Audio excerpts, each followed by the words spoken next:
Selamat siang Pak Eka. Ya, selamat siang. Selamat siang, Mbak. Ya, siang. Selamat siang Ibu Indah. Apa bisa mendengar suara saya?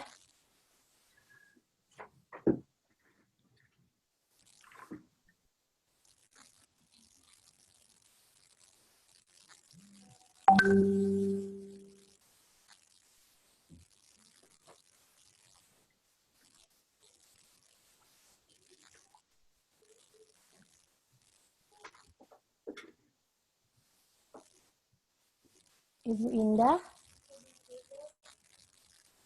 apa sudah bisa kedengaran suaranya?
Baru satu ya yang datang ya.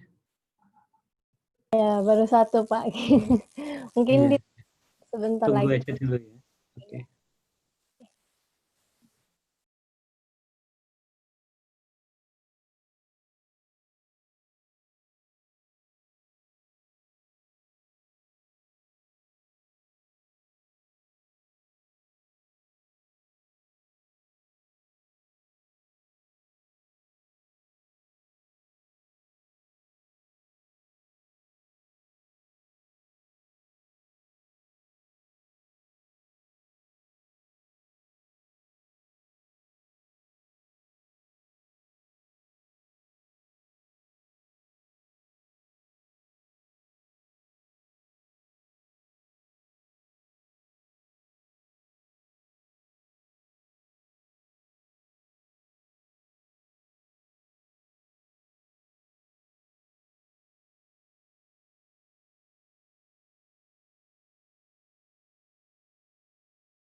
Selamat siang yang baru bergabung.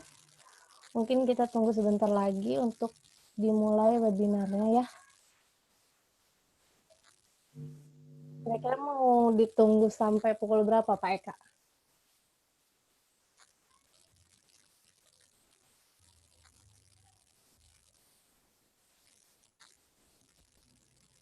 Tes 5 menit lagi ya. Oke. 5 menit lagi. Tunggu sampai 1.20 ya. Ya.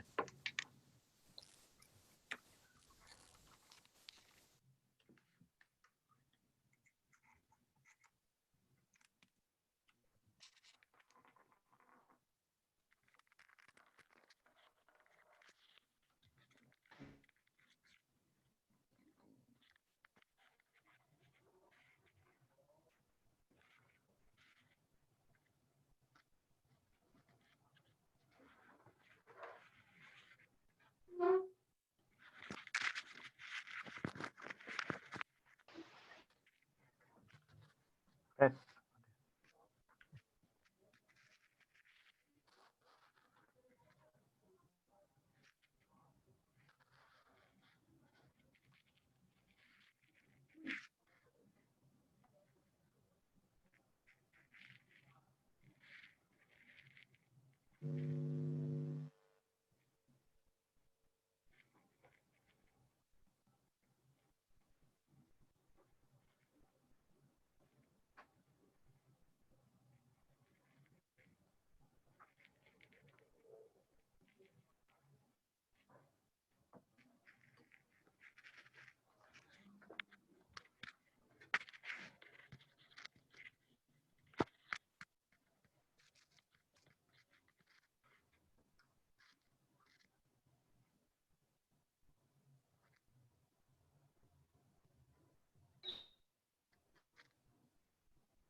Sudah pukul 1.20. Pak Eka, Mulai ya. mau dimulai saja. Ya. Iya, baik. Kita mulai saja. Selamat siang. Selamat bergabung kepada peserta webinar siang ini dengan judul Memenangkan Pasar di Era New Normal bersama Bapak Eka Indarto. Mungkin kita langsung mulai saja. Untuk materi bisa langsung dijelaskan mungkin oleh Bapak Eka. Ya.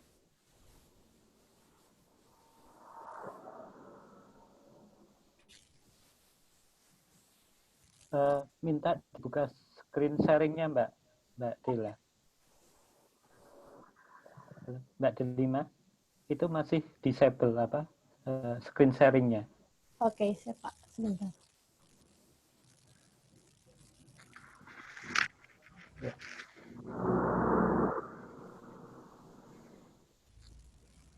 Sebentar.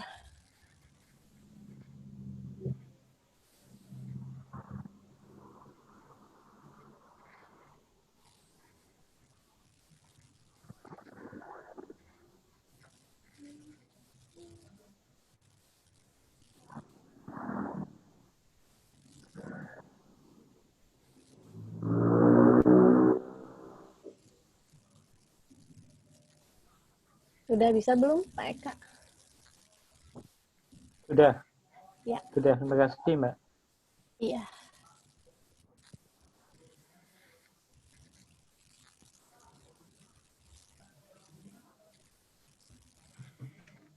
Ya, oke. Hmm. Tes suaranya cukup jernih enggak? Jernih Pak Eka, sudah jelas di saya. Ya, oke. Baik, Bapak Ibu dari peserta pelatihan dan pendampingan peningkatan kapasitas UMKM dan desa wisata program digital UMKM desa wisata di Direktorat Pita Lebar. Selamat siang. Assalamualaikum warahmatullahi wabarakatuh. Jadi siang hari ini saya coba akan memberikan materi mengenai strategi memenangkan pasar di era pandemi. Materinya ini sebenarnya lebih sedikit analisa terhadap perubahan daripada pasar di era pandemi ini. Baik, saat mulai. Ya. Jadi sebelum ke sana, kita coba masukkan tentang materi ini dulu. Jadi kalau kita lihat program di Kementerian Kominfo Pita Lebar ini didekati dengan pengembangan ekosistem. Jadi ekosistem yang dimaksud itu ada di sini yang ikut ada ekosistem itu semacam kelompok dengan concern tertentu atau fokus tertentu atau perhatian tertentu di bidang UKM dan di bidang wisata. Jadi untuk ekosistem ini untuk memenangkan era pandemi yang kurang lebih akhirnya orang banyak bekerja di rumah, juga belajar di rumah dan aktivitas di rumah, membatasi untuk keterlibatan dan kedekatan sosial, maka ada 4 hal yang perlu kita perhatikan di lingkungan kita untuk memenangkan pasar dengan prinsip ekosistem ini. Jadi yang pertama, bahwa di sekitar kita atau di lingkungan kita itu ada high speed internet atau high speed network. Jadi adanya infrastruktur yang mampu mendukung kita untuk bisa bersaing adanya ketersediaan jaringan internet. Itu yang pertama. Jadi kalau kita lihat orang tidak berpergian kemana-mana dan bagaimana informasi produk kita untuk bisa sampai kepada pengguna atau pelanggan atau calon pembeli, maka kita harus punya internet. Itu yang pertama. Yang kedua, kita mendapatkan layanan internet yang memenuhi itu, ya. Jadi layanan internet itu kecepatannya mencukupi, kemudian coverage-nya atau areanya kita terjangkau untuk itu. Kemudian yang ketiga, itu adalah aplikasi yang sesuai dengan kebutuhan kita untuk memenangkan pasar tadi, ya. Bisa sifatnya untuk membuat konten, menganalisa perilaku di internet, seperti nanti di materi ada tentang Google My Business atau Google Businessku, terus bagaimana menggunakan Instagram, bagaimana menggunakan aplikasi untuk membuat foto yang baik, mengelola cerita yang baik, mengelola gambar yang baik, dan seterusnya, sehingga aplikasi ini diharapkan mampu membawa informasi kita kepada pengguna dan mampu berinteraksi pada kita. Kemudian yang terakhir itu adalah kita sebagai user itu nanti akan ditingkatkan kemampuannya sehingga kita mendapatkan nilai tambah ya daripada penggunaan internet ini baik sebagai pelaku usaha maupun pelaku wisata maupun keluarga. Misalnya kita di rumah membimbing anak-anak kita untuk menggunakan pembelajaran daring, nah itu diantaranya untuk mampu ke sana. Sehingga kalau kita lihat untuk melihat program ini untuk memenangkan pasar, kita harus punya empat-empatnya. Yang pertama, adanya infrastruktur yang sampai tempat kita, ya internet itu terjangkau oleh kita, layanan internetnya ada, kemudian aplikasinya ada, terus kemudian kita mampu menggunakannya, atau kapasitas kita sebagai individu yang mampu menggunakan perangkat digital, layanan digital ini secara baik. Yang tujuan utamanya kalau secara ekosistem itu peningkatan kemampuan dari individu dan komunitasnya. Sehingga untuk menuju ke sana, inovasi dalam ekonomi digital UKM maupun wisata, itu ada beberapa hal. Kalau infrastruktur ada, yang kita lakukan pertama ada terhubung atau connect. Kemudian kita mampu mengembangkan dan keterampilan atau skill dengan adanya pelatihan ini, mengaktifkan dan menggunakan keterampilan, jadi tidak sekedar mampu, tapi juga diaktifkan. Ya, kemudian menggunakannya itu sudah ada tujuan, mau untuk bisnis, jualan tadi, atau juga bisa digunakan untuk pengembangan lain. Dan kita mampu mengukurnya efektivitas atau kemanfaatan dari penggunaan itu. Nah, ini kita ambil contoh ya, beberapa yang pernah dilakukan ya, untuk desa wisata, bagaimana mereka menggunakan internet, terutama untuk mengenalkan program-program wisata. Dan nanti akan juga diberikan misalnya bagaimana wisata itu ketika di era pandemi. Kemudian ini misalnya jualan batik ya. Ini juga sama setelah mendapatkan akses internet, kemudian berikutnya mengembangkan dirinya untuk mampu jualan di internet seperti menggunakan Instagram, marketplace dan seterusnya ya. Nah, bagaimana perubahan perilaku konsumen di era pandemi? Ini materi pokoknya sebenarnya ada di sini. Jadi materi ini akan membahas mengenai bagaimana perubahan perilaku konsumen di era pandemi ini.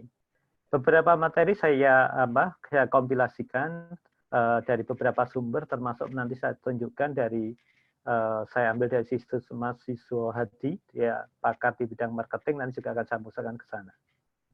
Baik. Masuk ke sini sebentar. Jadi yang pertama, ringkasannya, sikap, perilaku, dan kebiasaan pembeli konsumen berubah, dan banyak dari cara baru ini akan tetap berjalan hingga pasca pandemi. Jadi, era ini memaksa setiap orang dalam bersikap, berperilaku, dan punya kebiasaan baru di dalam pembelian konsumen. Ya, katakanlah di sini sudah menggunakan piranti digital dan mencari pasarnya juga melalui piranti digital. Dan ini disebutkan akan tetap seperti itu sampai nanti setelah pandemi. Jadi orang jadi terbiasa tidak selalu membeli itu harus datang kepada yang punya produk atau di tokonya, atau kalau benda wisata atau barang wisata itu juga di wisatanya. Atau perilaku baru dalam berwisata ini juga berubah. Ini yang pertama. Yang kedua, sementara ini ada perubahan bahwa kebutuhan ini bergerak menuju ke paling dasar. Ya. Jadi dari data menunjukkan di antara yang tertinggi kebutuhan itu bidangnya adalah basic atau dasar makanan. Ya. Kemudian yang berikutnya, pembelian biasanya mereka tidak membeli terlalu jauh yang terjangkau oleh mereka. Karena kalau misalnya dalam makanan ada kebutuhan untuk fresh atau segar dalam makanan itu, dan mereka sudah menggunakan perdagangan secara digital. Ya, misalnya contoh ya, kalau ada yang pakai marketplace, tapi ada yang kedua misalnya menggunakan WhatsApp bisnis ya, jualannya mengenalkan produknya pakai WhatsApp, tetapi nanti pembayarannya biasanya menggunakan misalnya mekanisme transfer atau dikirim secara transfer secara online. Ya. Untuk mengelola isolasi itu tepatnya selama mereka tetap ada di rumah, konsumen, pelanggan ya, atau pengguna menggunakan digital untuk terhubung, belajar dan bermain. Jadi ada 3 hal ya.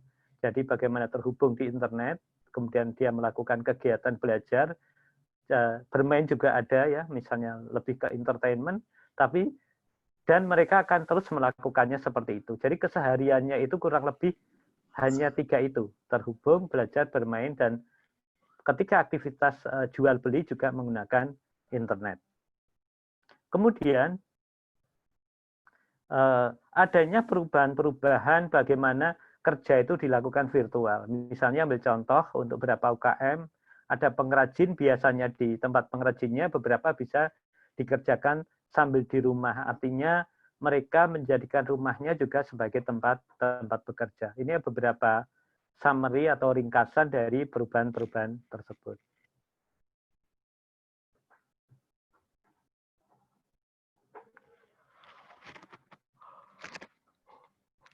Maaf ya. Kemudian hasil survei menunjukkan yang pertama, optimisme konsumen Indonesia telah menurun di level terendah sejak dimulainya penutupan corona, sejak lockdown ya. Jadi tingkat daya belinya itu di level terendah. Kalau dulu itu setiap akhir minggu jalan-jalan kemana ke tempat wisata, jalan-jalan kemana kuliner, nah ini mulai terkurangi. Kemudian ya, niat konsumen untuk membeli juga tetap rendah dan sebagian besar dalam kategori bebas. Bebas itu artinya sudah sedikit mereka untuk berniat untuk membeli ya. Untuk kategori bebas itu misalnya kalau dulu bisa membeli apapun ya karena aktivitasnya bisa keluar, sekarang itu terkurangi. Kemudian dengan perubahan kuat ke saluran online ke seluruh kategori ya. Jadi untuk beberapa kategori pembelian itu dilakukan secara online kecuali dari data untuk perhiasan dan tembakau. Itu dari data menunjukkan bahwa kalau seperti ini jarang yang melakukan secara online. Nah, kemudian sementara di rumah orang Indonesia telah mengambil kegiatan digital baru seperti pembelajaran jarak jauh, konferensi video, dan terus menggunakannya selama krisis ini. Jadi ini kerasa ya. Jadi selama ini aktivitas di rumah itu rapat ya dari rumah, belajar juga dari rumah, walaupun beberapa tempat sudah melakukan sekali waktu untuk aktivitas keluar. Ya, apa yang dilakukan era pandemi ini ketika harus keluar rumah, diantaranya beberapa belanja yang tidak ada di online, kemudian beberapa bekerja yang memang tidak bisa di rumah, tetapi tetap menunggu persetujuan daripada pemerintah atau otoritas bahwa ini dalam posisi zonanya baik atau tidak untuk kita keluar rumah. Ya.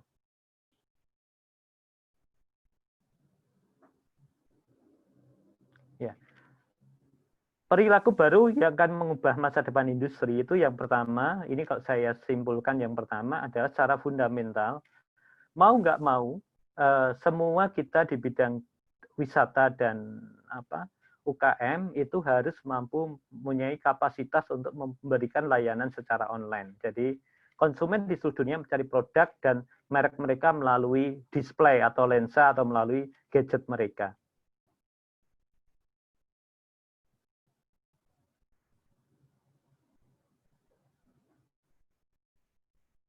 Ya, tadi sudah saya sebutkan. Yang kedua adalah untuk di industrinya belanja juga secara online. Kemudian bekerja itu ada yang online, tapi juga ada beberapa yang tetap datang.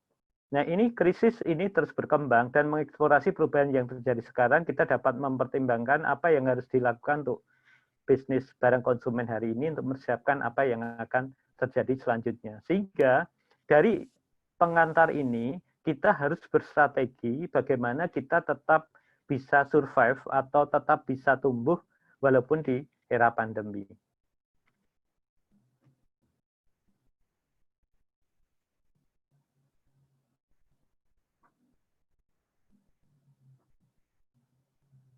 Ya, sehingga yang perlu kita lihat mengenal konsumen ini sebenarnya adalah yang kita garis bawahi yang terakhir ini.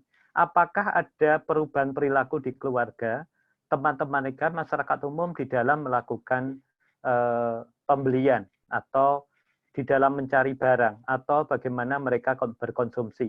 Ini ada new normal atau adaptasi baru. Kemudian yang berikutnya, jenis-jenis pasar apa yang harus kita dalami sehingga sesuai dengan era new normal. Misalnya, diantaranya produk kita harus sesuai protokol new normal dalam hal kebersihan, kesehatan, proses produksi, sampai pada pengiriman. Ini yang kedua. Jadi salah satu merespon krisis diantaranya adalah ketakutan kena daripada dampak pandemi, mereka merespon dengan mencari produk-produk yang bersih atau sesuai dengan standar daripada new normal. Maaf, standar daripada protokol kesehatan di era pandemi. Ya. Ini kalau kita lihat perilaku konsumennya, ya, 64% daripada konsumen itu ketakutan mengenai makanan yang tidak sehat. Artinya kita harus meresponnya dengan makanan yang sehat. Ya. Kemudian ya 82% ya ketakutan intinya ketularan dari yang lain. Ya, berarti di sini dari sini kalau kita lihat mereka menghindari adanya kerumunan atau berdatangan di dalam misalnya proses jual beli. Ya. Kemudian yang kedua, 60%, 4% itu ketakutan pada aspek kehilangan lapangan kerja. Maka dari sini segera dilakukan pencarian peluang-peluang kerja baru atau peluang usaha baru di era pandemi ini.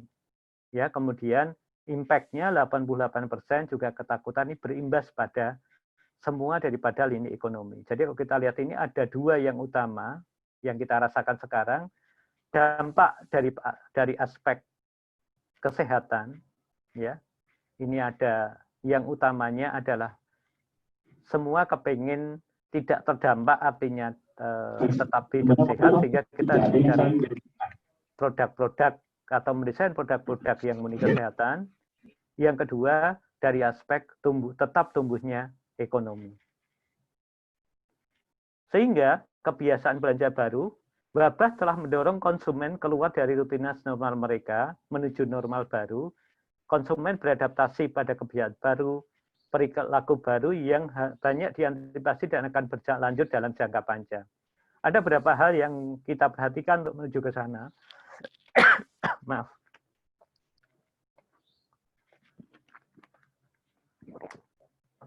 Jadi yang pertama, tumbuh cita pada produk lokal, ya. Jadi kalau termasuk pengalaman di Jogja itu banyak sharing produk-produk yang terjangkau. Terjangkau itu ada dua, terjangkau dalam arti harga, yang kedua terjangkau dalam arti pengiriman. Jadi kecintaan produk lokal. Ya, ini yang pertama. Yang kedua, fokus yang meningkat pada kesehatan. Sudah membeli lokal, ditambah dengan proses produksinya mereka memperhatikan ini mengikuti kaidah normal enggak gitu. Atau kaidah protokol kesehatan enggak, new normal baru enggak. Normal baru enggak.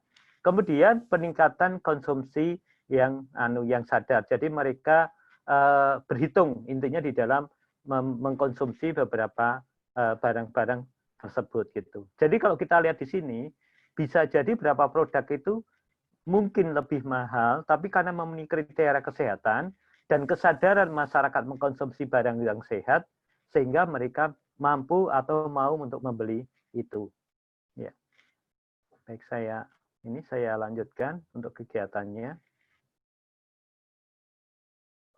Ya. Kemudian dampak sosialnya.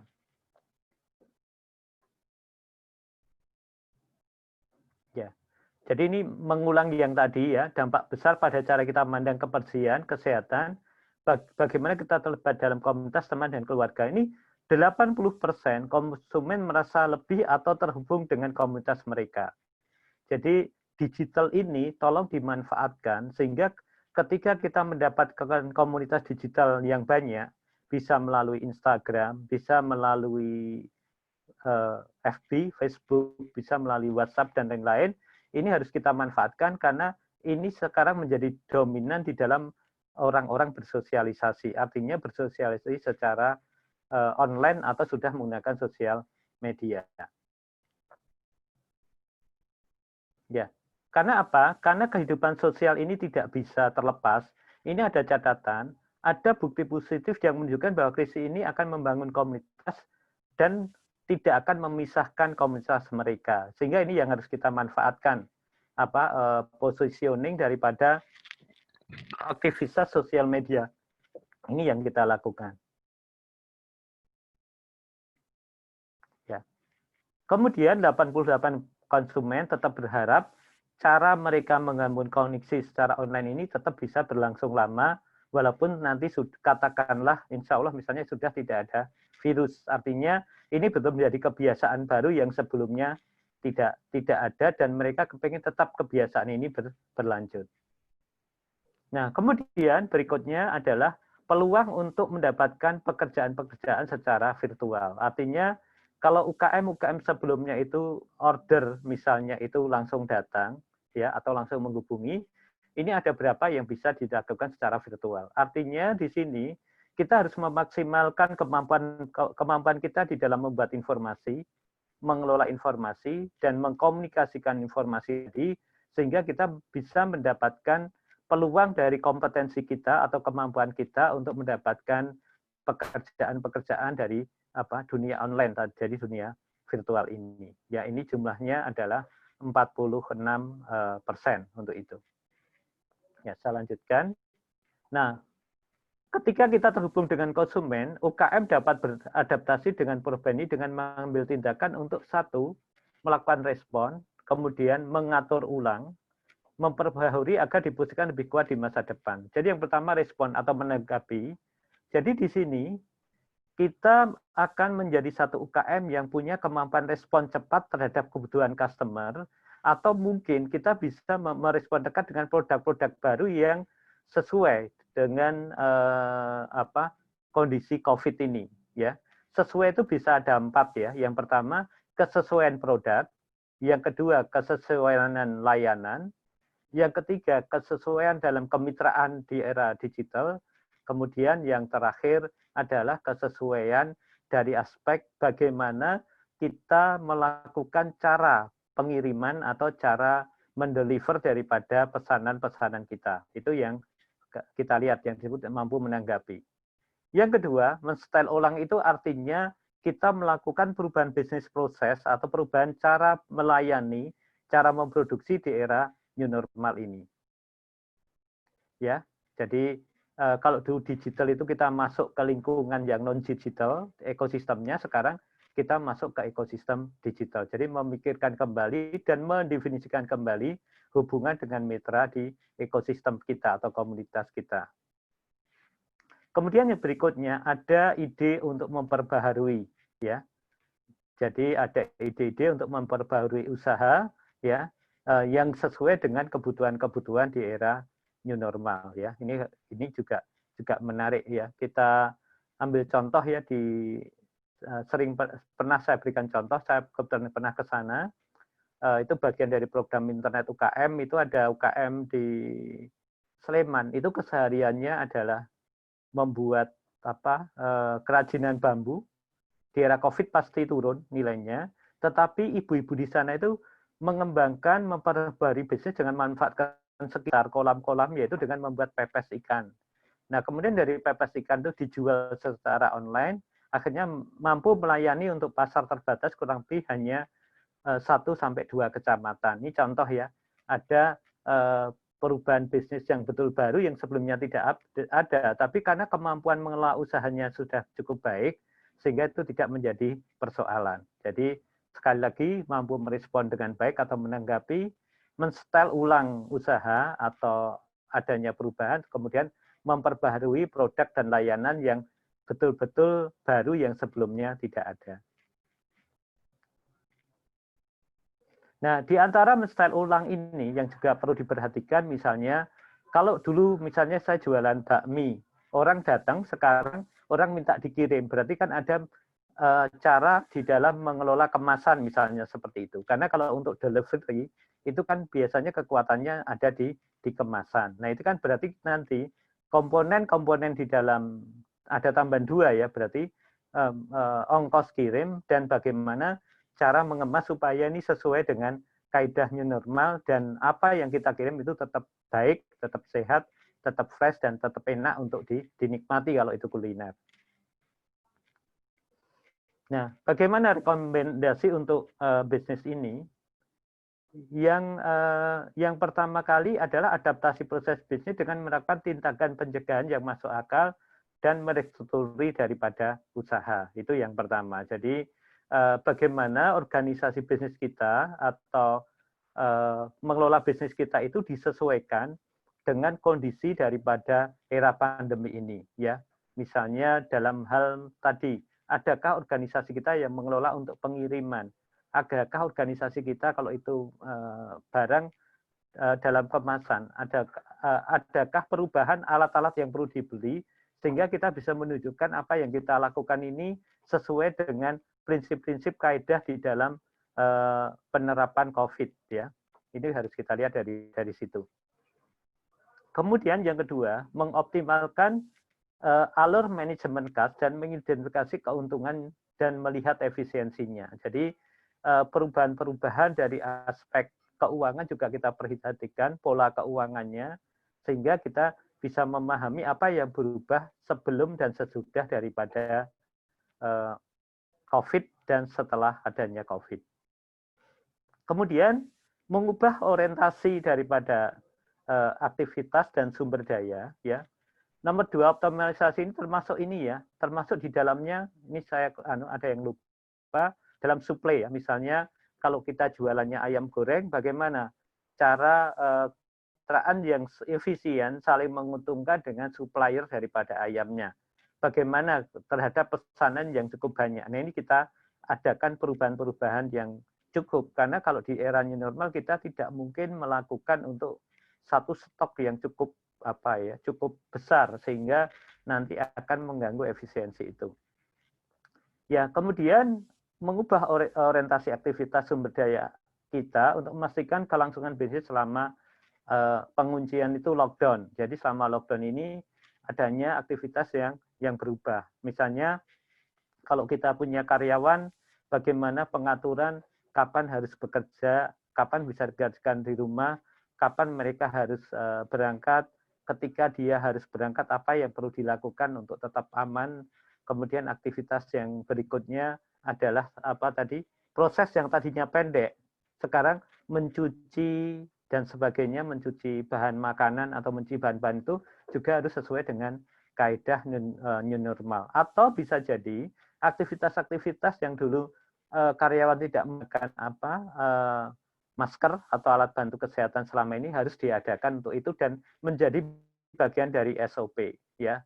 Nanti kan khawatir, misalnya contoh ya tahu-tahu ada nyuwun sewu, mohon maaf kalau ada yang memfoto ternyata yang masaknya sana itu tidak menggunakan masker, itu kan jadi persoalan, nanti menjadi satu berita yang kurang baik sehingga banyak pelanggan apalagi makanan yang was-was terhadap itu. Makanya sering ya kalau kita lihat misalnya kalau kita ambil contoh ada pengiriman JNT, JET, dan sebagainya itu memasang iklan, mengedukasi market, memastikan bahwa mereka di dalam mengemas dan mengirim barang itu mengikuti kaidah daripada new normal atau kaidah daripada protokol kesehatan sekarang. Ini yang nomor 3. Jadi aktivitasnya harus menuju ke sana. Selanjutnya adalah membina hubungan dengan meningkatkan komunikasi dengan mitra dan karyawan untuk siap-siap adanya perubahan-perubahan ini. Ini yang perlu kita lakukan sehingga nanti kalau ada perubahan-perubahan dalam sisi kita baik suplai maupun jam kerja maupun yang faktor lain di dalam cara untuk melayani, ini karyawan harus siap, mitra kita juga harus siap. Kalau perlu kita komunikasikan apa yang terbaik yang bisa kita lakukan sehingga bisnis ini tetap berjalan dan tumbuh. Jadi tidak hanya berjalan tapi juga tumbuh.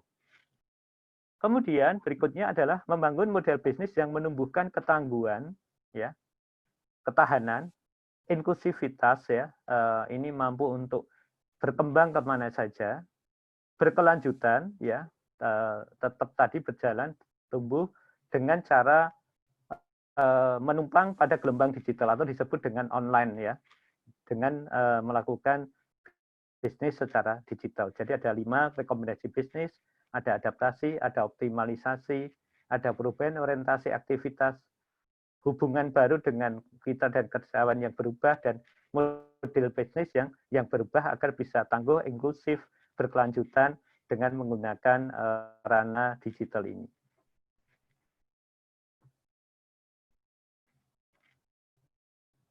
Ya.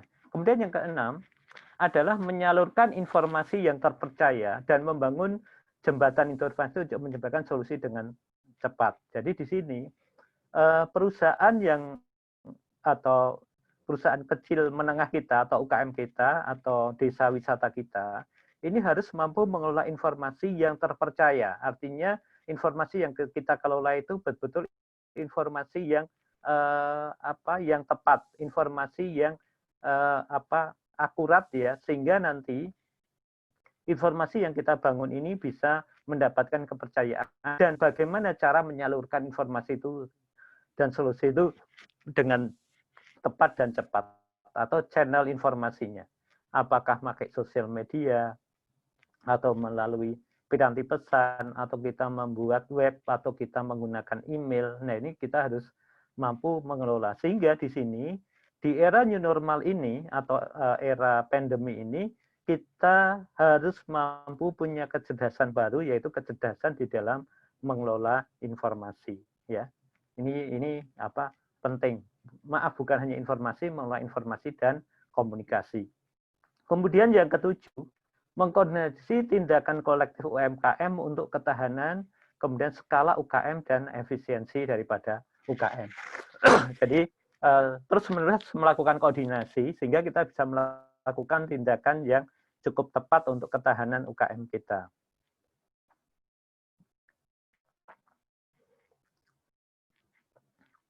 Ya, kemudian untuk informasi yang sifatnya global dan lokal, itu harus kita kelola dengan harapan mampu mengurangi risiko terhadap apa tindakan yang kita ambil sebagai pelaku bisnis di dalam krisis. Jadi artinya bisa jadi kita itu tiap hari mengelola, menganalisa informasi untuk memastikan tindakan-tindakan bisnis kita itu sesuai dengan kebutuhan market, sehingga kita tidak ada risiko kerugian. Kemudian yang berikutnya, pilihlah platform digital untuk meningkatkan daya saing dan kelincahan UKM untuk dapat menjangkau pelanggan dan bersiap-siap untuk menghadapi normal baru. Artinya di sini kita harus mampu memilih tool yang tepat ya. Ada marketplace, ada sosial media, ada piranti-piranti e-commerce lain yang harapannya ini bisa menjadikan kita satu perusahaan yang sangat cepat di dalam menjangkau pelanggan dan memenuhi kebutuhan pelanggan. Kemudian yang ke-10 adalah menjadi pemimpin dalam memungkinkan untuk berkembang dalam ekonomi digital maupun global. Artinya kita bisa menjadi pionir UKM ya, untuk menjadi contoh sekitarnya untuk mampu bertahan, inklusif atau berkembang dan berkelanjutan.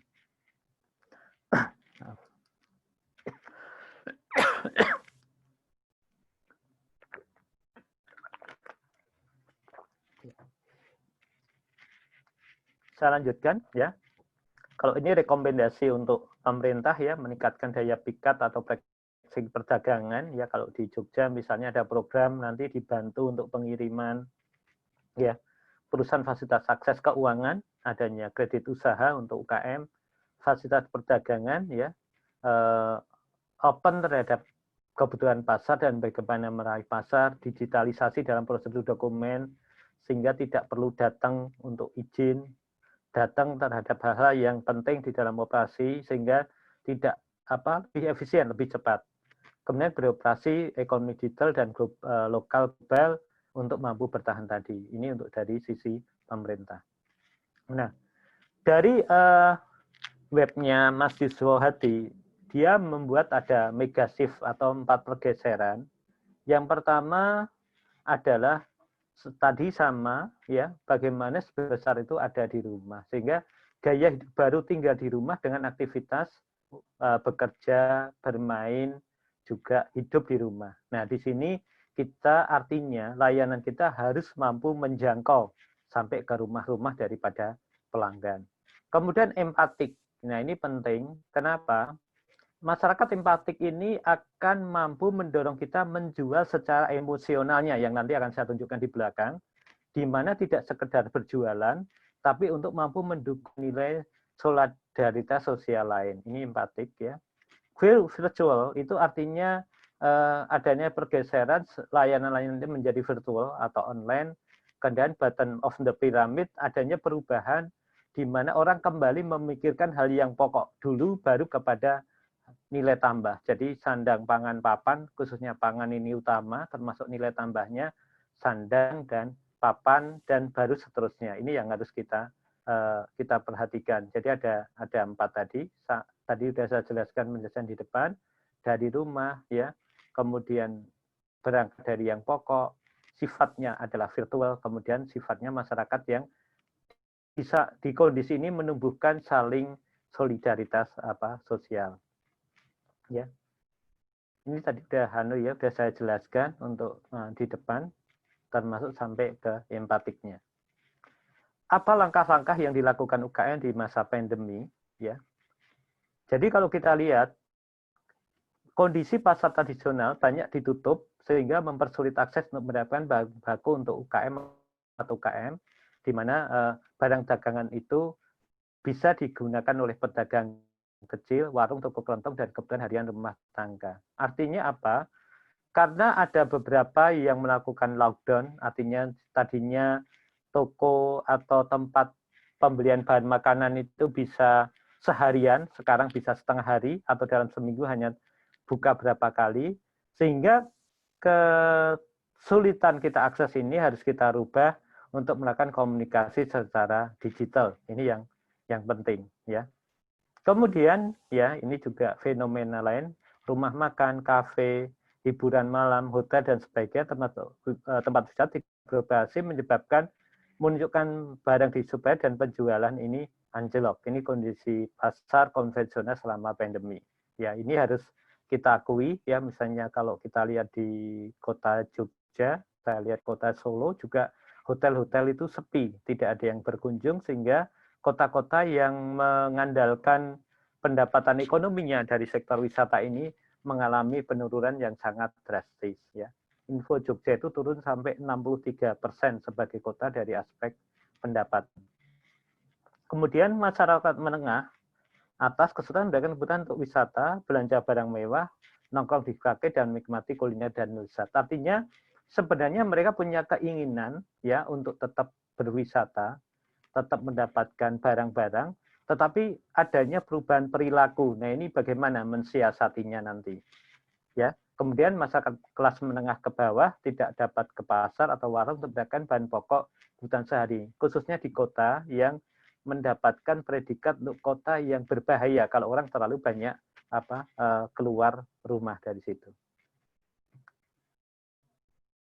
Nah, kondisi pasar di masa COVID itu yang pertama, barang sebenarnya ada, kebutuhan ada, uang ada, tetapi media transaksi berkurang. Pasar, rumah, makan, dan warung. Ya, di garis bawahnya di sini ya, beberapa barang ada, kebutuhannya ada, dananya ada, tetapi bertransaksi, tempat transaksinya yang sama ini kita harus datang ke warung, rumah makan, dan pasar ini yang tidak ada.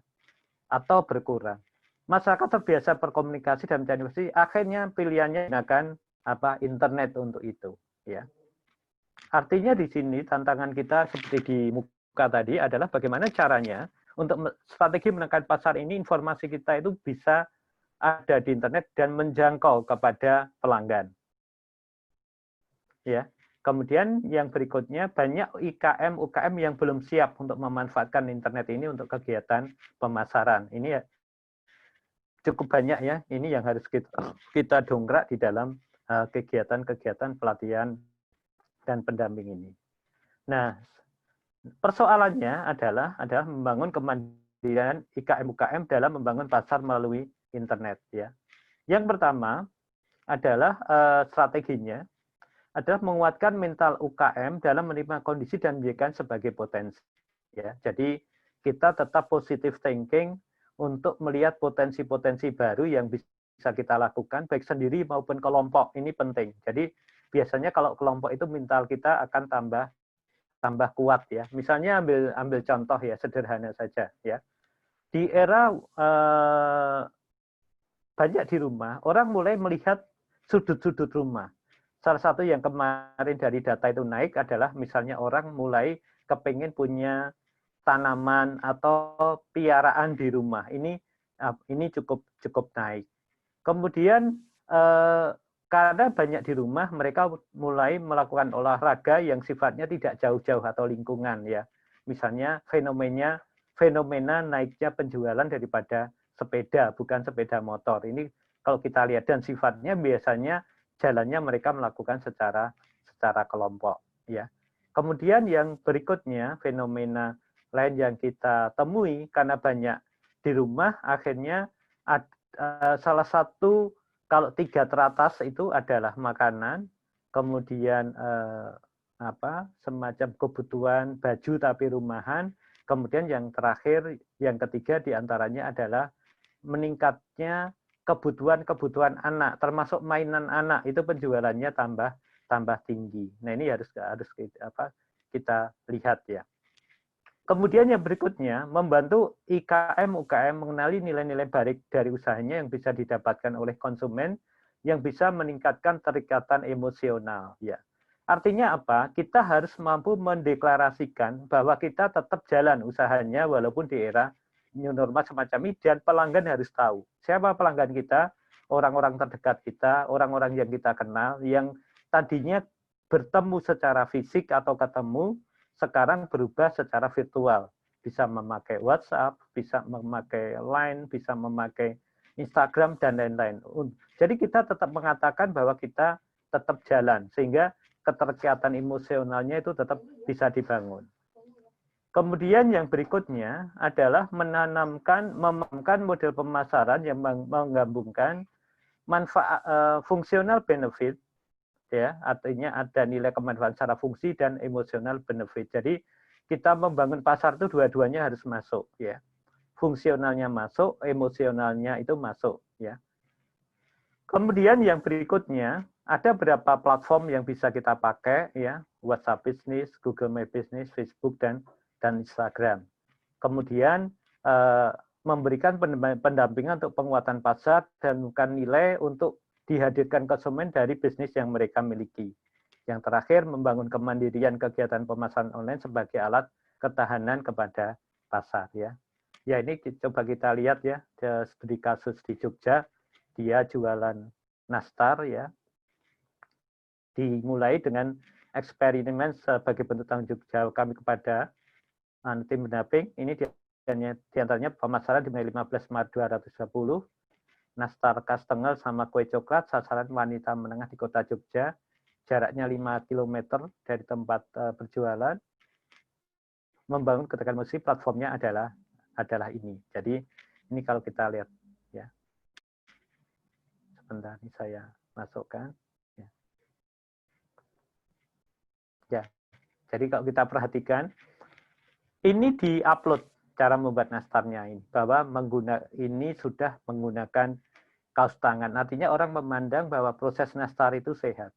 Bahkan waktu mencuci tempat-tempatnya daripada cetakan daripada atau alat-alat yang terlibat dalam membuat nastar ini juga di video atau di foto, bahwa kami betul-betul secara fungsional membuat makanan kecil ini cukup sehat untuk dinikmati. Sehingga kalau kita lihat di sini, rekayasa sosial yang pertama membangun trust kelas menengah atau bisnis, ya, produk kita, menampilkan gaya postingan ibu rumah dengan 4 orang anak homeschooling. Jadi kalau kita lihat di sini, ya, kita ambil contoh, ya. Ya. Dalam nastar ini dibuat 3, 1, 2, 3 jenis. Ini apa hubungannya dengan ini? Hubungannya adalah bahwa seorang ibu di rumah dengan misal punya 2, 3, 4 anggota keluarga, pasti punya keinginan yang berbeda-beda terhadap rasa. Nah, ini akhirnya kesempatan memilih itu diberikan kepada keluarga. Jadi begini, di era internet ini, di era new normal ini, yang mengontrol itu sekarang sebenarnya justru konsumen. Artinya konsumen diberikan banyak pilihan agar mereka senang terhadap mereka yang memilih daripada produk kita. Kemudian menyampaikan harapan optimisme dan semangat dalam menghadapi masa sulit, ya. Ya, ini harus kita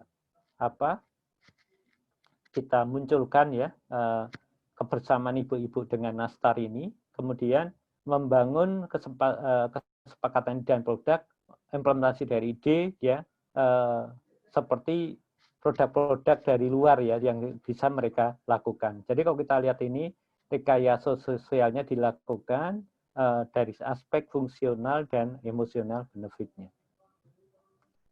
Kemudian strategi pemasarannya, posting terhadap produk ini dilakukan setiap hari, ya. Kemudian menggabungkan aspek manfaat, aspek emosional, dan testimoni pelanggan. Kemudian kampanyekan ide, bukan produk. Jadi kenapa Anda membuat nastar? Kenapa Anda membuat baju itu? Kenapa Anda membuat mainan? Kenapa membuat produk makanan ini dan itu? Jadi ide-idenya yang dikampanyekan. Sehingga ini akan membangun kekuatan emosional karena adanya keterlibatan market terhadap ide-ide yang kita munculkan. Ya, kemudian buat kunjungan profil di atas 1.500 orang per minggu, beri pengalaman komunikasi terbaik dengan konsumen, tetapkan hashtag campaign yang unik ya. Misalnya kalau ini nastar khas tanggal untuk strategi pemasarannya. Tadi ini sudah saya lakukan ya. Ini fungsional benefitnya ya. Ya. Kemudian ini dari aspek emosional benefitnya ya. Jadi bukan hanya enak tapi kegembiraan pelanggan, kegembiraan kebersamaannya itu yang kita capture atau kita ambil dari produk ini.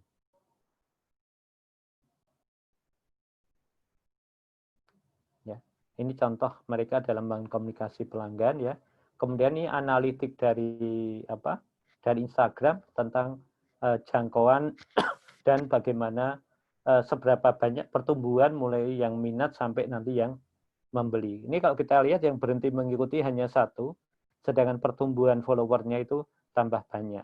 Untuk transaksi 29 orang per hari ya. Ini kita lihat cukup baik atau sangat baik.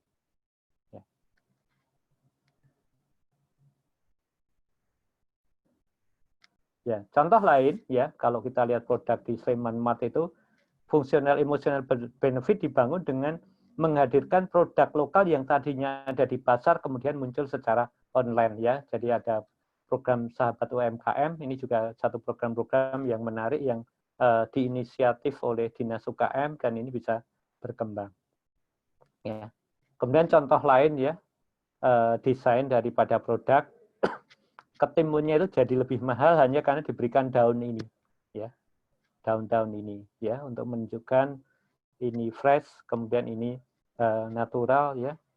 Contoh lain, ini kerja bareng antara UKM yang bidangnya membuat tas keranjang dengan pedagang sayur. Jadi dikirimnya dalam bentuk sudah tas semacam ini. Jadi dikirimnya itu menarik, jadi harganya lebih mahal tapi mendapatkan tas. Jadi desainnya kita lihat cukup menarik ya. Kemudian produk-produk fashion baru ya yang sudah menyesuaikan dengan gaya ketika new normal ya. Kemudian adanya desa wisata yang siap buka di era new normal ya. Jadi ini kita lihat baru dilakukan pengambilan gambar video untuk promosi tentang kesiapan desa wisata ini menghadapi new normal. Ini kalau kita lihat ya.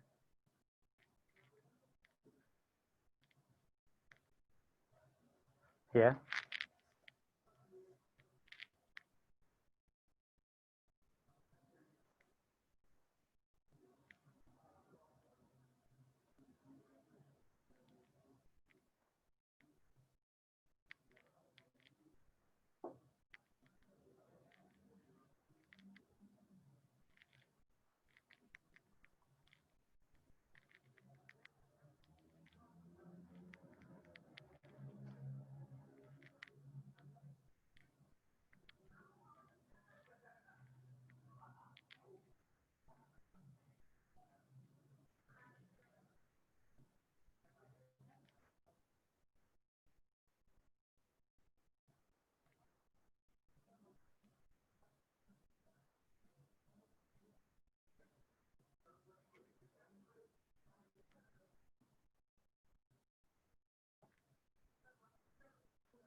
Ya.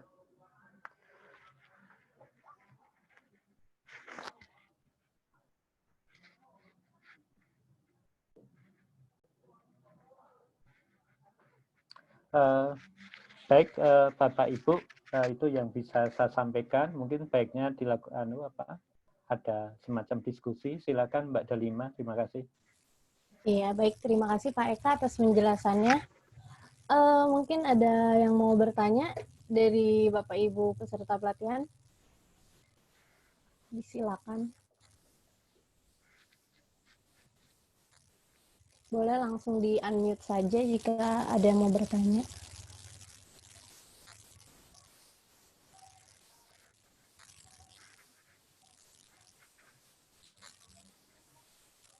Apakah ada yang mau bertanya lagi?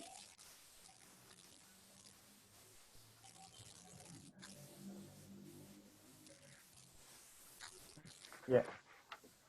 Ya, kalau nggak ada pertanyaan, mungkin saya pancing beberapa ide ya. Ada beberapa yang mengembangkan, misalnya kita jualan mengenai baju ya untuk rumahan ya. Pengalaman kemarin ketika untuk yang Muslim ketika Ramadan atau Idul Fitri itu kan tidak keluar rumah. Tapi apa kemudian taraweh di rumah atau sholat id di rumah atau lebih kemarin ada silaturahmi online kemudian pakai baju biasa saja kan enggak juga. Untuk anak-anak tetap aja dibelikan baju baru. Nah kemudian ada yang punya ide kreatif. Misalnya kami menjual baju, kalau di rumah ada baju pantas pakai, kami juga siap untuk menyalurkan.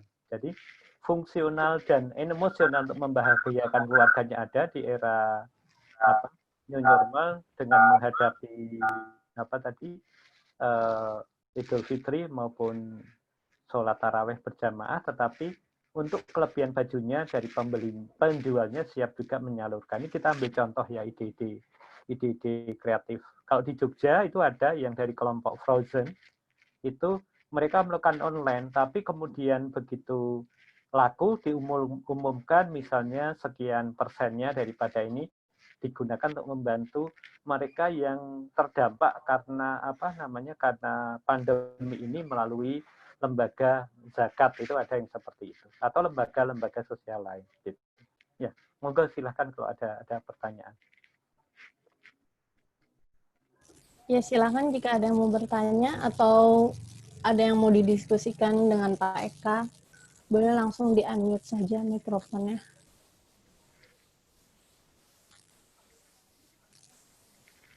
Ada yang bertanya Pak Eka di kolom chat ya. Untuk kerajinan kayu batik masih kesulitan Pak Eka katanya. Tapi untuk paket edukasi belajar batik akan kita share dari Pak Ari. Mungkin Pak Ari bisa sharing langsung.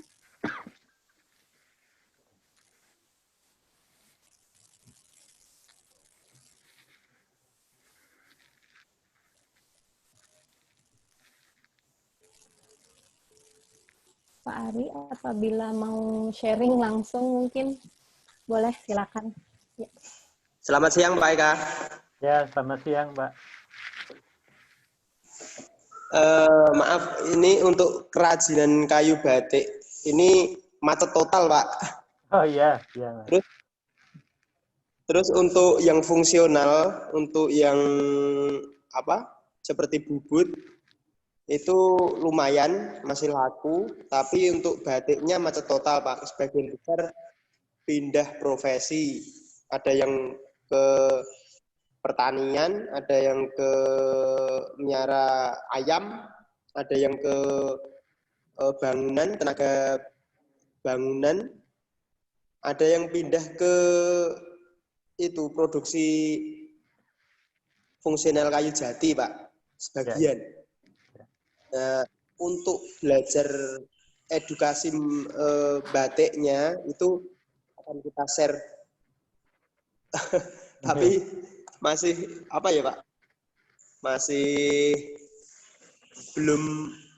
Masih ragu nih untuk share paket wisatanya. Iya.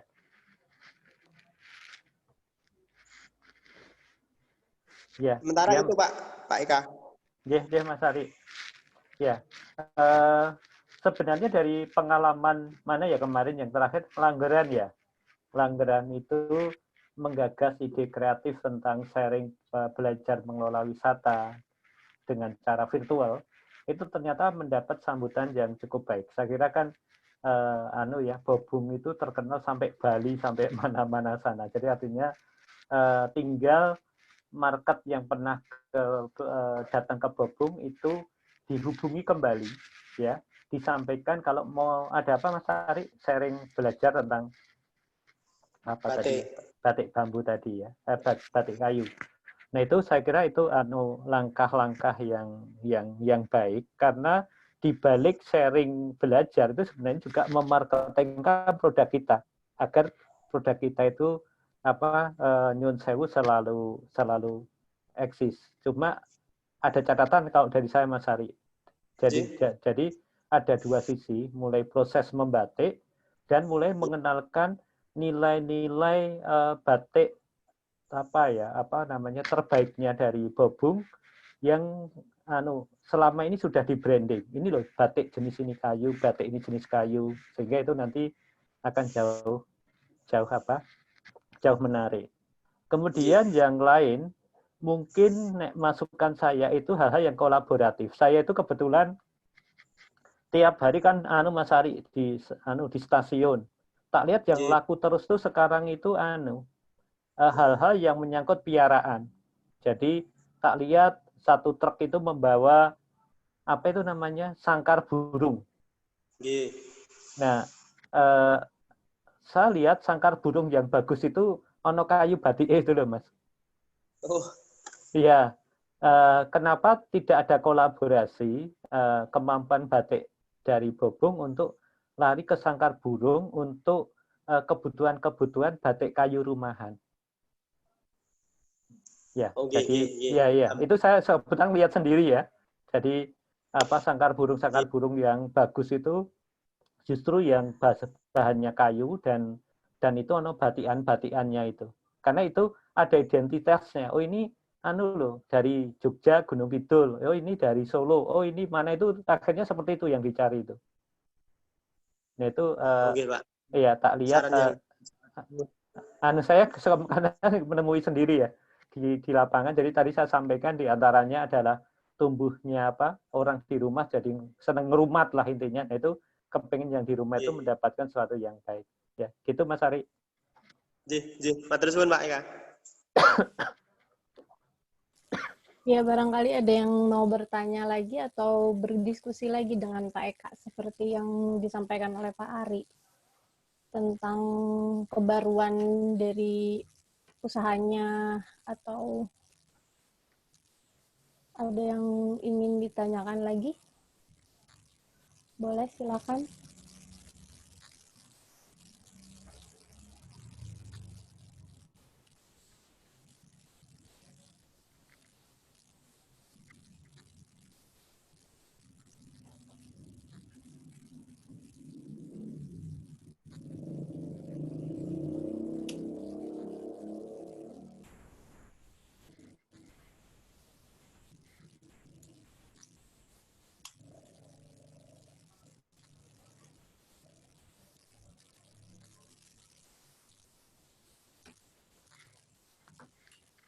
Ya silahkan kalau ada yang mau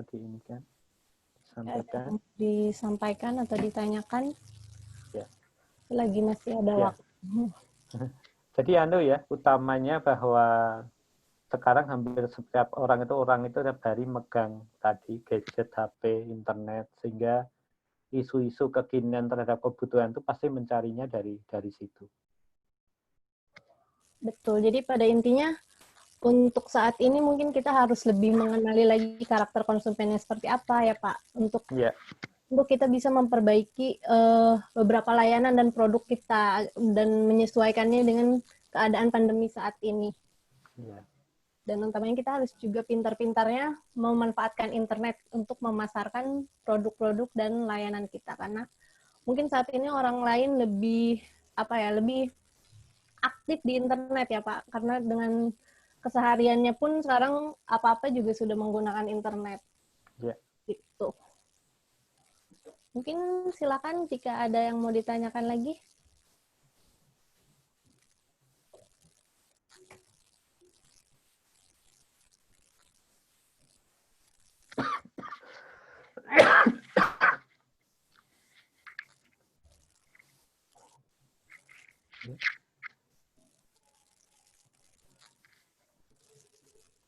Atau sudah cukup? Benar.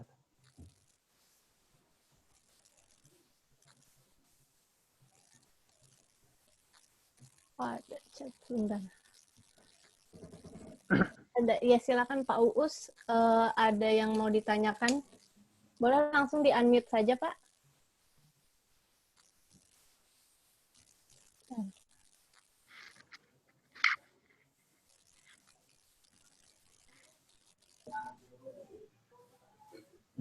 Mohon maaf ya, ini dari kami Desa Karanganyar itu ada produk ukir bambu, dan juga kerajinan bambu dari sendok, kap lampu, dan lain-lain. Untuk sampai saat ini pemasarannya masih sangat minim. Jadi dari kemarin Pak Kepala Desa itu survei ke desa tetangga, lihat produk tetangga sebelah itu mungkin ya lebih baik produk kami, tapi mereka pandai dalam pemasaran. Jadi mereka sudah agak terkenal dan mungkin pemasarannya bagus. Nah ini coba nanti saya kirim fotonya di kolom chat. Ini sebagian dari contoh-contoh produk kami. Nanti mungkin mohon solusinya dari Bapak untuk membantu pemasarannya. Mungkin saya kirim dulu ya. Ya, silakan Pak. Terima kasih. Ini Karanganyar Borobudur Pak, Borobudur. Oh ya, oke. Ya. Karanganyar Kecamatan Borobudur. Kecamatan Borobudur. Ya. Coba sebentar.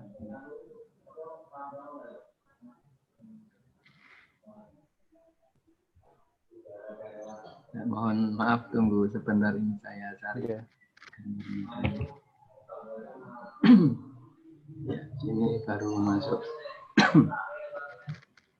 Ya, mungkin sudah bisa dilihat. Ya Pak, baik, saya buka dulu.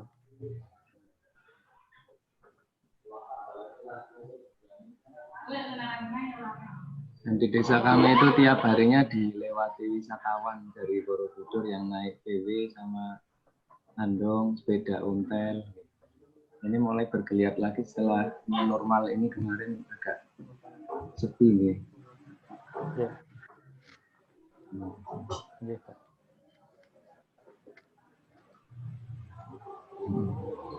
Oke.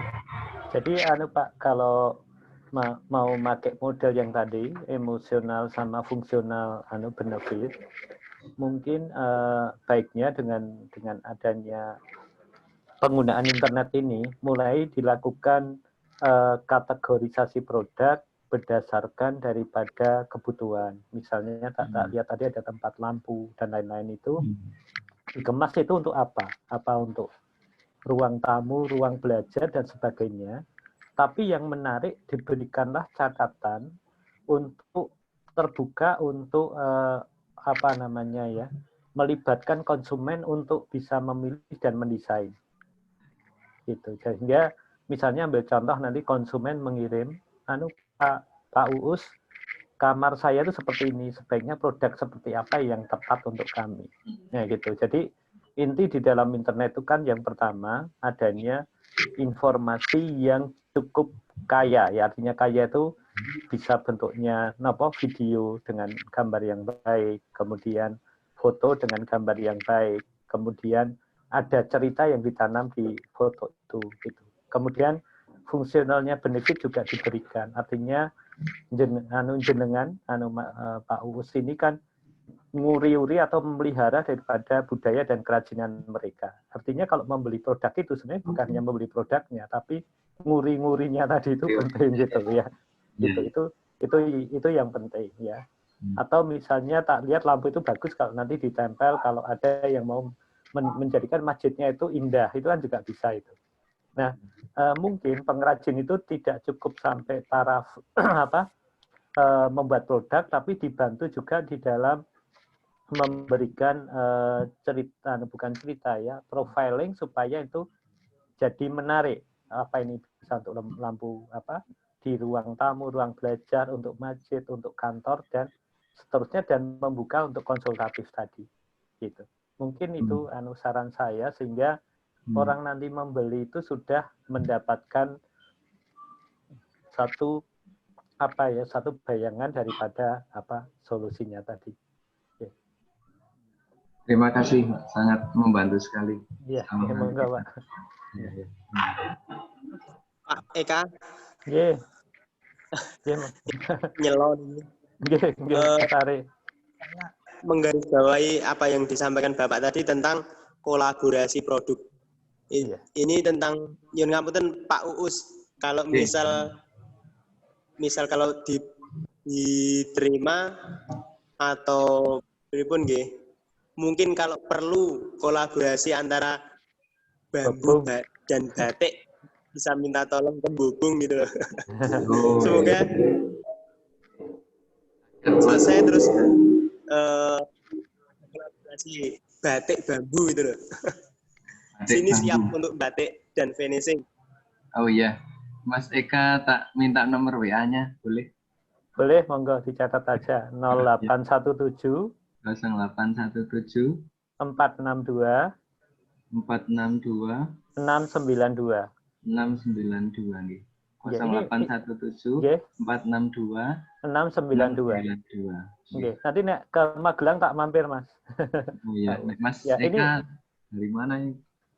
Nanti usulannya siapa?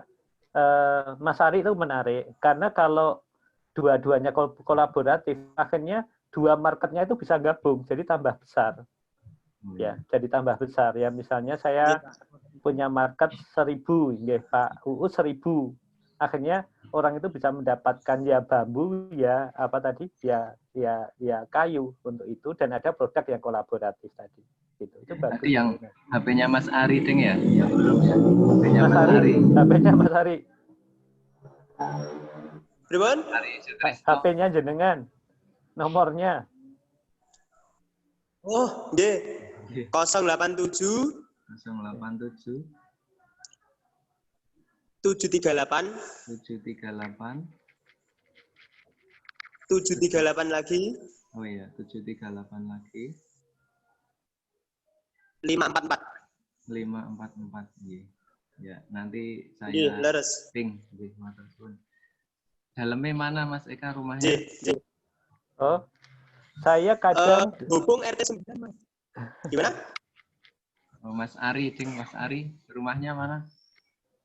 Bubung, Putat Patuk, Gunung Kidul. Oh, iya. Ya, pusat kerajinan itu, Pak, batik bambu. Kayu batik. Kayu batik itu Bali itu ambil tempat dia itu. Oh iya. Nanti divariasi menjadi batik bambu. Iya. Ya, terima kasih. Ini memang belum ada di sini. Iya. Insya Allah. Iya. Tipun masih ada pertanyaan, monggo kalau masih ada dari yang lain. Iya, silakan. Siapa tahu ada yang mau berkolaborasi lagi ya. Boleh, jika ada yang masih mau disampaikan atau ditanyakan.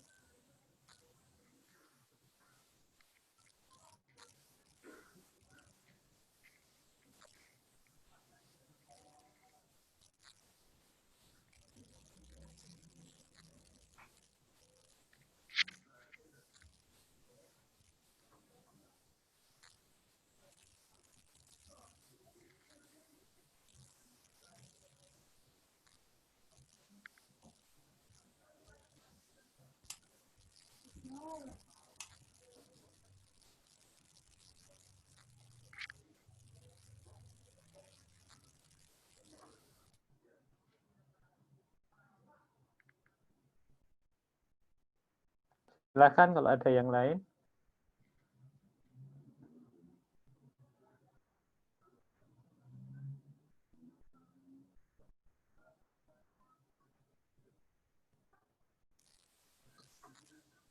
Masih ada yang mau bertanya mungkin?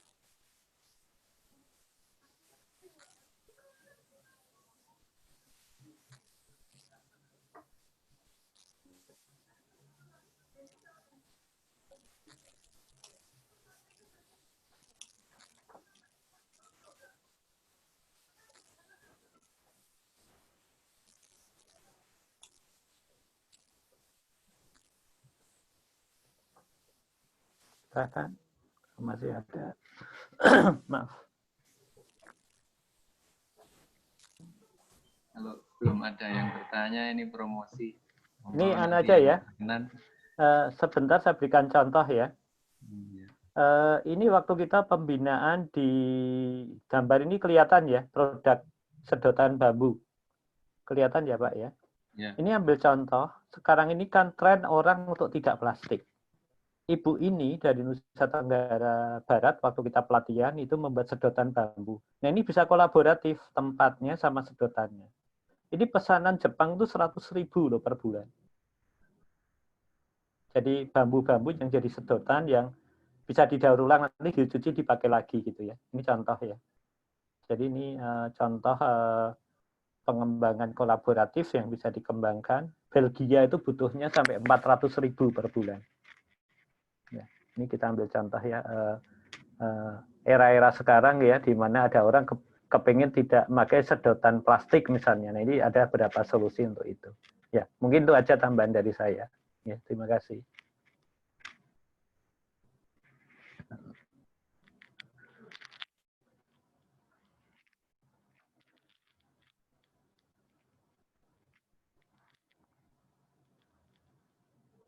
Barangkali masih ada yang mau disampaikan, Pak Uus tadi.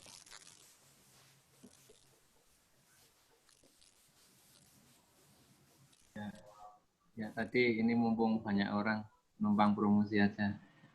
Silahkan menghadiri di Desa Wisata Karanganyar Borobudur. Di sini ada pelatihan gerabah. Kemarin baru saja didatengin sama Anang Hirmansyah dan Asandi. Dan mungkin di sini juga ada Balkondes Karanganyar untuk bisa berkunjung tidak hanya di Candi tapi keliling desa. Nanti mampir ke Balkondes Desa Karanganyar. Di sini bisa ikut pelatihan gerabah dan nanti hasilnya langsung bisa dibawa pulang. Terus kerajinan bambu juga bisa seperti yang tadi ada di foto kolom komentar nih, Mas Ari dan Bu Indah dan yang lain-lainnya semua yang ikut rapat ini. Monggo nanti bisa pinarak di desa kami, Desa Wisata Karanganyar, Kecamatan Borobudur. Mungkin cukup sekian, Mbak. Terima kasih. Baik. Mungkin masih ada yang mau ditanyakan atau disampaikan? Pak, mohon izin boleh ikut tadi mengomentari. Saya Ais, Mbak. Iya, silakan. Oke, Pak, siapa tadi yang barusan ngendikan yang dari Pak Us ya? Pak Us yang dari ini untuk kerajinan gerabah. Saya ada dampingan saya, Pak, yang bergerak di bidang gerabah juga. Mungkin hanya untuk sharing ya, Mbak, untuk ini membuka wawasan aja. Benar, dia menjual produknya dengan membuat paket pelatihan seperti itu, juga termasuk paket lomba mewarnai gerabah lewat online. Dan itu dikerjasamakan dengan sekolah-sekolah gitu kan. Jadi ada sekolah-sekolah atau komunitas-komunitas anak yang kreatif, yang mungkin secara ini komunitas ibu-ibu yang memang tidak mau anaknya di dalam suasana COVID ini cuma di rumah dan tidak aktif ya, jadinya lebih digerakkan untuk pelatihan, dan dia membuat itu kayak lomba online gitu kan, nanti dikirim ke ini bahannya dulu, terus nanti hari apa kayak gitu. Itu pesertanya banyak sekali dan bikin gerabah yang kecil-kecil seperti itu, ada kelasnya, ada yang grup A 50.000, bahkan yang grup besar itu harganya 250.000, Mas. Jadi agak besar materinya. Nah, itu mungkin bisa dijadikan ini ya, contoh atau bisa juga jadi masukan seperti itu, Pak Uus. Makasih, Pak. Makasih, Mbak. Iya, menarik sekali ya masukannya masuk. Ya, terima kasih sekali. Pak Ais, iya. Mungkin bisa masukan untuk yang lainnya juga. Boleh Jika ada yang mau memberi masukan lagi atau ada yang mau ditanyakan, disampaikan, silahkan.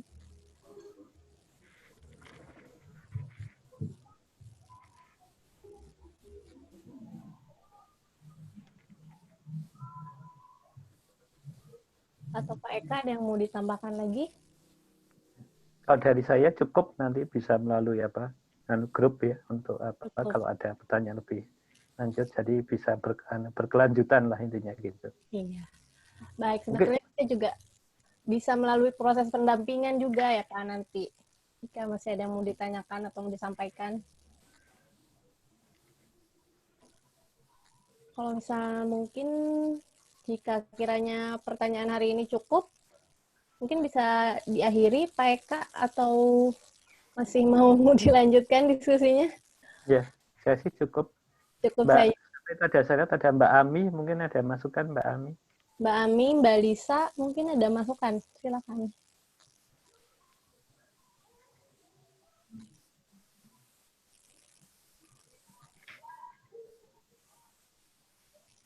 Ya, artinya nggak ada Mbak. Sepertinya nggak ada ya. Baik, jika nanti masih ada yang mau ditanyakan ke Pak Eka, tadi nomornya juga sudah disebutkan dan sudah saya tulis di kolom chat ya. Atau mungkin bisa ke pendamping kelompok masing-masing. Nanti juga bisa diskusi di grup besar atau grup masing-masing kelompok juga boleh. Iya, mungkin untuk saat ini cukup sekian.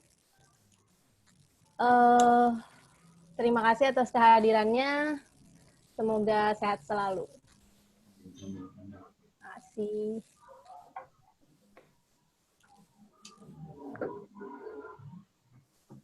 Terima kasih Mbak. Ya, Pak Eka. terima kasih Mbak Lisa, Mbak Ami, dan semua dari peserta.